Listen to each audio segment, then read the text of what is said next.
Weird science is the revolution. Ultimate. Black Panther, number 4. Written by Brian Hill. Art by Stefano Caselli. Colors by David Coryell. Letters by VC's Corey Petit. I'm going to try to calm down here. We're going to have fun with this one, even though it's kind of what we get. There's nothing that's going to shock you, I think, in this issue, except for the fact that me and you are confused. We think they reveal the mole, and it's somebody that they don't even know who it is. But I don't know if that's really the case. It's weird. It seems like it is. It seems like it is, and what it ends up seemingly being is an ex-Dora Milaje warrior who isn't part of Wakanda that we'd never know. If that is the case, because why we're saying this is that at a point after that person is taken care of, T'Challa and the rest really feel like it's like now that we know that that person was the mole, we now can trust everybody else. Yep, all good over here. Yeah. Question, there's nothing, and I don't know. We may be thinking differently than anybody else, and I want to know. I don't want to have a fight about it. I want to know, do you really think that that's it? Because if it is, it pretty much is what we said was the worst case scenario that we were worried about. But once it happens, I even thought to myself, who cares? We just keep going. I want to see more of the things. The problem is we don't get a ton of forward progression. We're still getting the idea of here is Wakanda. We are hidden for a while. Now we're not. We got to step forward and do things. Let's do it. And at the end, you just end up pretty much getting Killmonger and Storm there in Wakanda to say, we'll help. That's it. That's it. I mean, case closed. What do you give it? We could just get out of here now. I got shopping to do. But even then, you end up where you have an announcement by Okoye who, and the solicit is funny because the solicit says Shuri takes the throne. What is going to happen? And the thing is, if you look at the cover, these jerks sell that on the cover as it's nothing to do with that. And what you're trying to do is Shuri's the dupe. Shuri's the mole. Shuri's the bet. Doesn't have anything to do with that. She's not at all. She's the hero in this. Even the fact in this goes so 180 from that because Okoye wants to calm the people. She might be lying a little. She says everything will be fine.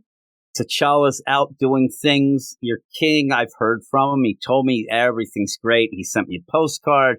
You know, he's in St. Louis, whatever. He's out doing his things. He's going and searching down the killers of his father, and he's going to bring them before justice because nobody stops T'Challa. Nobody stops Wakanda. Wakanda forever. She's inspiring the people. That's a lot of people she's talking to. A ton of people. And then everybody's fired up. Shuri comes into her room then to talk to her. I thought ready to talk a lot of crap. Why are you lying? Because even then she says, like, you lied, my queen. And I'm like, oh, crap, things are going to go down. And is this now, in my mind, Okoye's doing this to calm people because she is the bad person working with Ra and Khonshu, and that she's trying to calm them and that she's going to take over now, right? Whatever it would be. But then you get, you lied, my queen, and then the next panel, because her and Shuri are fighting all along, says, but I understand why. Done. She just said, like, I know, and almost saying, listen, I know you're a good person. You did this, and I gave them what they needed, Shuri, faith. And then, faith I do not have. I got to, find out. Do you know anything about your brother? What is he doing? Oh, he's fine. He's rooting him out. He will. And almost at the point where I thought that they were just going to hug and say, like, hey, everything before, like, they're fine now. Yeah, they seem weren't pretty fine friendly. Last issue. No, they weren't at all. They seem like they are now on the same team, ready to go, no problem. Because what we then get in a weird deal, I like Brian Hill, but again, I don't know what is this the week that you read the issue through the second or third time and it just shows how weak these things. You have, the idea that you have an assassin coming to take down Okoye, and the thing that ends up ruining it is that they sweat, and the sweat comes. I mean, get a roll on, get some deal. The sweat comes in and lands, and immediately Okoye from a dead sleep says sweat. Yep. Wakes up, knows exactly what's going on. Usually what you have in this jumps out of the bed is where me and you are searching a corridor for something, and then all of a sudden blood drips, and we look up and there's either a horrifically dead body on the, pinned to the roof, or it's the killer or whatever. Not sweat. That's disgusting. And how is the killer sweating too? He's wearing a full outfit. I know you're in the full outfit, and you're in Africa, but you're also part of that, and you're an assassin. Don't you do something like, man, we really love that girl assassin. The problem is she sweats like a pig. Like, you got to keep her. Well, just put a big outfit on with a mask and wrap her up. I'm telling you, it doesn't work. It doesn't help. This lady is like a faucet. Well, then you say, well, what you do then, don't have her attack from right above. Yeah. Don't have her drip down. Have her just walk to the bed and kill. Walk right up with that big-ass sword she has. Yeah, she's there. Yeah, it's like Cloud Sword in Final Fantasy VII, for crying out loud. She's there. Huge sword hanging from the roof, sweating. I would have rather seen like dirt fall on her or something like that. Dust or something. I'm telling you right now and also look, it's not, I guess you're trying to show the progression of the sweat, but for me, it looks like a leaky faucet. It hits. There is no way in hell that sweat is not dripping right into that mouth. It's right below. You're going to get, just imagine how disgusting that somebody sweats that much and it goes in your mouth. Hey, at least it's sweat. It could be something else. They call that the salty shower. That's what they call it. So it ends up where she wakes up sweat. Wakes up, but doesn't attack because Shuri's already there. The attack's already on. Shuri's already there to protect Okoye. And then in a bad move, which reminds me of when you talk to people about basketball and some of the greats, especially shot blockers, the big play is the big highlight film shot block is to freaking swat it in the second row, right? It's up in the second level, but they get the ball then. So they talk about the idea if the greats where they end up blocking a shot, they'll block it to a teammate and then you have a fast break. Or just grab it. Yeah, Shuri comes in and blasts this lady out the window. Blast her against the wall. Hit her down. You blast her out the window only because you want to give chase for the issue to then end up having T'Challa show up because he's going to show up. So you end up where blast out the window. I mean, and I'm talking, this is 7 million. It looks like you're so high up. It's like 800, 900 feet up. Goes down. Shuri has to jump down. They both land fine. She's going to chase the blood. It's funny. What happened if it was that it's just sweat? This woman sweats so much that she can't go anywhere. Like, oh, there's her sweat. And she's slipping. It's all over. And she ends up where she's going to chase down Sweaty McGee here. And she gets in an alley and kind of, bends down. Shuri comes in and says, what's going on? It's the end of the line. And this is like, no, end of Wakanda. But even before that, it's the idea of, I know you're Dora Milaje. Why are you here? Why are you doing this? Because when you come in, we're getting a lot of code words and things. She says, Ishiwa 2, which then freaks out. It's like some magic stuff. Yeah, it's like a magic deal. Her eyes start glowing. At this point, I think Storm's the bad. But I thought this might be Storm, the way her eyes went, but it's not. She ends up freaking out. Oh, no, I have a migraine. Oh, God. And then you're going to get an attack them from her. And as they attack, she says, I recognize the stance. That is the Dora Milaje. Yeah, I was in there once. It was way back. You guys trained me. No longer that. And again, by the end, I'm thinking, if this is what was the dupe, the mole, whatever, I don't know how they're getting information. That's what's weird. But it's somebody who's just pretty much saying to you, I am pretty much the epitome of somebody who was mad at Wakanda from something before. Very Killmonger-esque, actually, if you want to go with it. But the idea of, now I'm back for vengeance, but this could be one of a billion people, and it's very generic. And then said, Ra and Khonshu will make me a god if I do this. But that's when they get taken down. And I do like the dagger ends up having the Ankh. And then cool. It does, yeah. And then gets hit, and it's T'Challa out of nowhere. And T'Challa, I love T'Challa's like, the list. He's like, you're going to hurt the queen? You're not going to hurt my blood? You're also not going to hurt the stock market because I have a lot of investments. I don't want you to hurt this. Don't hurt my feelings.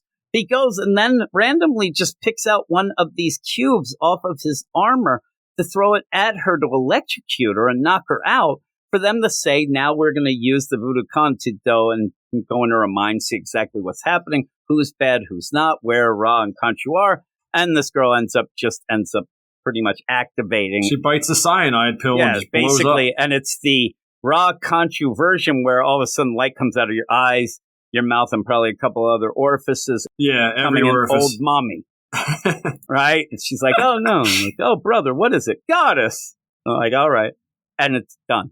They burn up. They're done. So you have no evidence. You can't do anything. You go back to the Temple of Ra, location unknown, which, I ended up, your Milaje failed. they're talking to each other and like, well, we wanted this, and ends up sending a message. We do this. The king is dead. They fear in the ranks. We can all do like they're confident that what they have done is fine. You end up where it's more of Khonshu saying you underestimate T'Challa. And Rod's like, no, I estimate him accurately. Like I estimate him. Yeah, and then it's like he knows our names, not what we are. He knows we seek power, but he does not understand what that power is, and he still believes in his gods, his withering and impotent gods. So they're like, we're here, we're walking. We're like the walking brain. We're walking, bitches. So you end up where when people turn to their kings and see fear, they'll lose. Well, there's a lot of talking here about something that could happen, when, if, there.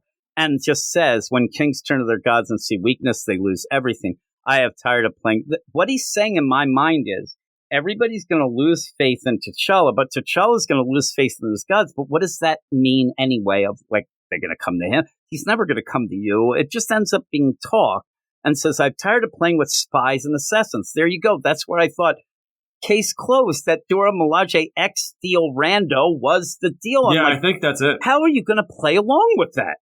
And don't tell me that Brian Hill tried to make it seem like you could play along with it. He wanted you to think of Okoye, Shuri. Even the cover tried to play that, and it ends up being a rando who even dies in a cyanide pill. Yeah, it's not even a named character. It's no, it isn't even as they're fighting, and things get torn off, and you end up Shuri say, "Oh no, it's you." And we know it's, Michonne, like you said from The Walking Dead, the deal in the movie. Like, make it so it's something. And they're going to die. I think it'd be interesting if it was the entire Dora Milaje. Like, it was just, they had them all. They had them all. And they were just like, again, what do you do infiltrated. Now? This is an ex-Dora, but what do you do now? You can't. Because what they do, what Shuri and T'Challa and Okoye seem to do here, because really, we see them say this. Now I'm thinking of the idea, if you were T'Challa, Okoye, or Shuri, how in the hell are you going to just assume that was the mole when you're like, mole, they wouldn't know anything. They wouldn't get near us. So if that is the case, they're ridiculously idiotic that they wouldn't say, okay, we got to start interviewing. We got to start doing some detective work here because things are getting bad. Yeah. But they almost feel like everybody, because it's the case, it just happens to be, and you get, okay, now we're fine. Let's all get together. Okoye and T'Challa have to yell, how dare you go off and you don't tell me if you're alive or dead. No secrets between us. I think this is to set up the idea that he's going to fall in love with Storm and he won't tell her, but all that going down to then say, all right, we have to gather together. Nobody tell anybody where we're going. Not even those two stupid spies that kept coming up again that we thought maybe the part. But we have to go. Nobody can know because I trust you, the inner circle. And in the inner circle, there are two characters that we thought could have been the spy. And really, it was the debate. Most people were debating, is it Okoye or is it Shuri? It's neither, it seems. And you're setting this up unless that's still in the case and you want to see if anybody, because if you don't say anything and somebody shows up here, there's problems. But Killmonger and Storm are there as well. And hey, I want you to meet them. And it's like the pose off at the end. Yep. Again, I think that it's okay, but in this, it's a weird play where Brian Hill, maybe this issue disguises some things to make it seem, but nothing really happens. If we ended up finding out that mole inside person was this person we never would have known, could never, that's thudded. And then for the other bit of it, it's just chasing the person down, and that's it. I mean, there has to be more to it, and it'll become obvious as we read it, but maybe not. But this Ultimate Black Panther, it's in a holding pattern. I mean, 4 issues where we have really set up one thing. There is a mole, and now we find out that it really wasn't anybody we knew, and now we can get forward. Mm-hmm. You know, I still like it enough. We're not getting another Black Panther. I like this way better than Eve Ewing's Black Panther. Is that still going on? No, that got canceled. Okay, good. Again, it was a mess. And again, that's where, again, when you have this with Ultimate Black Panther, it's in a different way of, okay, we can get a pretty cool Black Panther. But I think that most people forget about this book. If you're going to talk about one or the other or whatever, you're going to talk about Ultimate Spider-Man because everybody seems to love it. And then you're going to talk about the fighting in the Ultimate X-Men. If it is an X-Men book, you like the art, you have a lot of things to go with. But I do think that these books, even Ultimate Spider-Man that we had a dinner party that we got yelled at that we didn't love, still like the series. But I think everything's waiting because the Ultimates ends up revealing to the world they're superheroes. Now we can start getting things moving. Can't do that before that. So we'll see. We'll see. I don't know. Now what's your score? My score for this is See, I still want to give it a 6, but we ended up. I'm a 5.5. I'm 7.5. I'm a 5.5. I like the art, but nothing is happening. No, nothing is happening. But I'm still on board. I think I just want to see how it plays out. It's got to be more to it than we see, but who knows? June next month, Ultimates, and I guarantee you that things will pick up after that in all the books. Weird science is the revolution.